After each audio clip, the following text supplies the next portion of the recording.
Bayangkan dirimu berada ribuan meter di bawah permukaan laut. Di sini, tekanan begitu dahsyat. Suhu mendekati titik beku, dan cahaya matahari tak pernah bisa menembus. Ini adalah dunia kegelapan abadi, sebuah alam yang tampak sunyi dan kosong.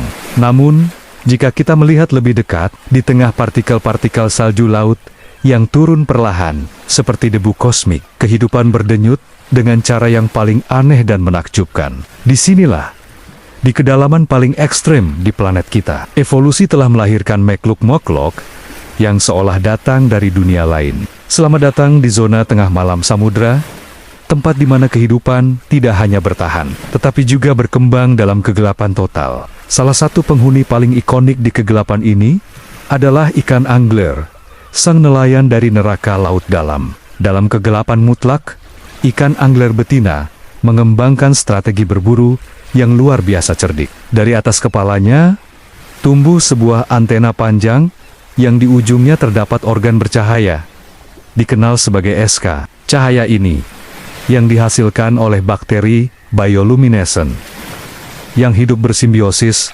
dengannya, menjadi satu-satunya sumber penerangan di sekitarnya. Ikan angler menggerakkan umpannya ini maju mundur, meniru gerakan mangsa kecil untuk memikat korban yang tidak menaruh curiga. Ketika seekor ikan kecil atau krustasea terpikat oleh cahaya yang memabukkan itu dan mendekat untuk menyelidiki, dalam sepersekian detik, rahang besar ikan angler yang penuh dengan gigi setajam jarum akan terbuka dan menyergapnya. Ini adalah pertunjukan efisiensi predator yang brutal dan mematikan. Sebuah bukti adaptasi sempurna terhadap lingkungan tanpa cahaya. Tidak semua makhluk di sini adalah predator penyergap. Beberapa telah mengembangkan mekanisme pertahanan yang sama-sama dramatis dan teatrikal. Perkenalkan cumi-cumi vampir, yang namanya mungkin terdengar menakutkan, tetapi sebenarnya ia adalah makhluk yang relatif jinak. Saat berenang dengan tenang menggunakan siripnya yang menyerupai telinga, ia tampak anggun.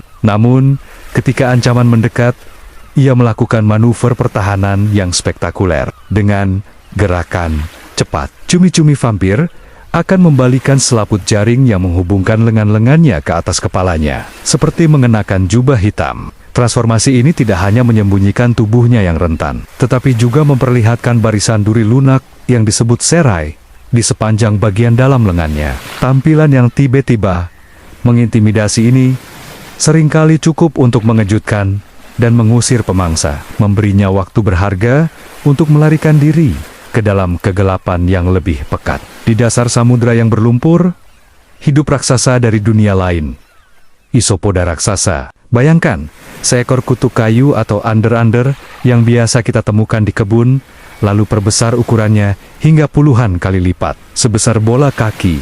Itulah isopoda raksasa. Makhluk purba ini adalah pemulung dasar laut, dengan sabar merayap di atas sedimen untuk mencari sisa-sisa bangkai hewan laut besar, seperti paus atau hiu, yang jatuh dari perairan di atas. Dengan kerangka luar yang tebal dan lapis baja, mereka terlindungi dengan baik dari tekanan ekstrim dan predator. Kemampuannya untuk bertahan hidup tanpa makan selama bertahun-tahun menjadikan mereka salah satu penyintas paling tangguh di bumi. Melihat ukurannya yang gigantik dibandingkan dengan kerabat daratnya adalah pengingat yang kuat tentang bagaimana lingkungan ekstrim dapat mendorong evolusi ke arah yang tak terduga. Dari ikan dengan kepala transparan hingga ubur-ubur yang bersinar dalam warna pelangi, laut dalam adalah galeri terakhir dari keajaiban alam yang belum sepenuhnya terungkap. Setiap makhluk yang kita temui adalah sebuah mahakarya adaptasi, sebuah kisah evolusi yang ditulis dalam bahasa kegelapan dan tekanan. Saat kita kembali ke permukaan, meninggalkan dunia sunyi ini, kegelapan total kembali mengambil alih. Namun, kita tahu bahwa di bawah sana, kehidupan terus berlanjut dalam segala bentuknya yang aneh dan indah. Laut dalam masih menyimpan begitu banyak rahasia, menanti untuk ditemukan, mengingatkan kita betapa luas dan misteriusnya planet yang kita sebut rumah.